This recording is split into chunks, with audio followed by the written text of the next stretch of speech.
Hi, as Serene said, I'll be discussing conceptual blending theory, which is also called blending or conceptual integration networks. So the relevant e-reserve that you'll be looking at is conceptual integration networks by Faulkner and Turner, 1998 publication. Alright, so that will guide you through what conceptual integration networks is, although it is quite complicated in terms of the examples, so we thought that we'll give you a simple one, guide you through a simple one, and then give you an opportunity to go and investigate those further by yourself. Alright, so it's also something that is talked about extensively in your Evans and Green prescribed book, and is done so very comprehensively and very simply. You can look at page 400 to 441 for that particular section. There's also relevant examples that we'll talk about in a minute, and I'll guide you through. Now we're going to look at what a blend is. But to get to a blend, we can actually access it through metaphor and what Serene talked about earlier on. So we can think of frames and we can think of conceptual metaphors in terms of blending. Blending looks a little different than metaphor, conceptual metaphor theory, so I'm going to be slightly going to compare them for you to get a good sense of how the differences are illuminated. Now, the first thing to think about when you think of blending is it's got four spaces, where your previous model had two, the source domain and the target domain. What we have here is two inputs. This is an input, and the other input is on the far side. Alright.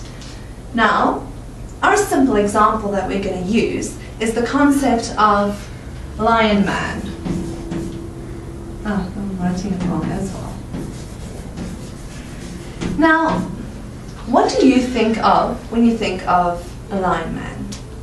Right, well, it's been discussed before in terms of blending, and we would presume that a lion man has the face and the head of a lion and the body of a man, or however you would conceptualize it. Now, what it comes down to is, would this lion man be able to speak? Would it be able to conduct human interactions, do what humans do, or would it rather have animal characteristics? Now that's up to you in your mind, but what happens there is that you are now blending these concepts, and you're doing that on a very unconscious level. And when I start asking you to think about it, then you start creating that image in your mind. And that there is when your mind blends the concept.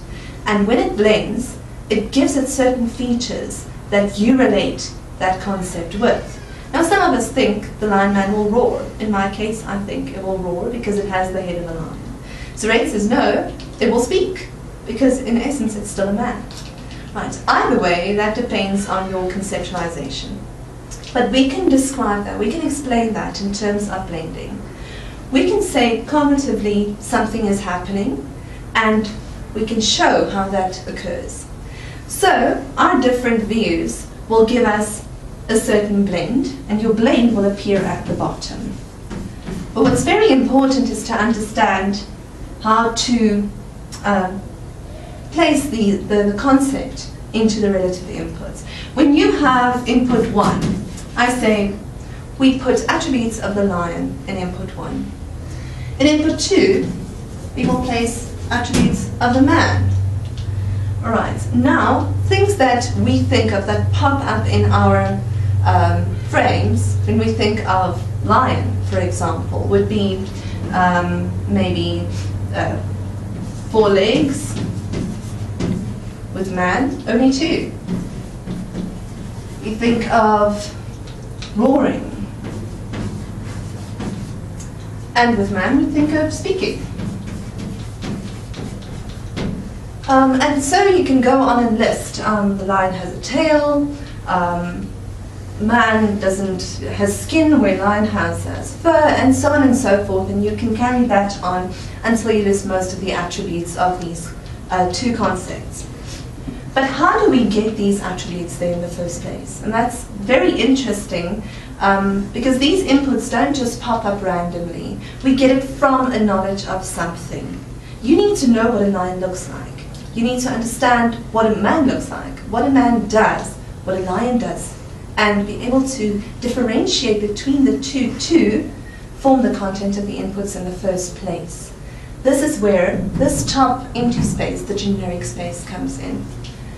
Now again, to tie it into what we previously said, the generic space acts also as a type of a frame that contains attributes that you can map onto, or in this case project onto the inputs of these terms.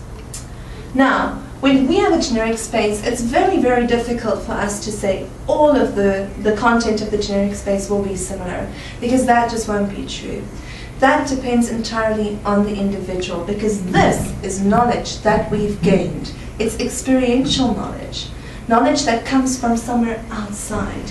How we grew up, as Seren earlier said, with relation to metaphors and framing, your culture, all of these things, all the things that affect frames will also affect the generic space, which makes it quite tricky to determine. But that is why I would, for example, think of the roar of a lion as for the lion man, where Seren would think of the lion speaking. This can be attributed to the knowledge that you've gained previously in an attempt to be able to create this particular blend. So we can list certain generic knowledge. We know that a lion is an animal. We can think, for example, of a predator or mammals. Humans are mammals as well. We know that.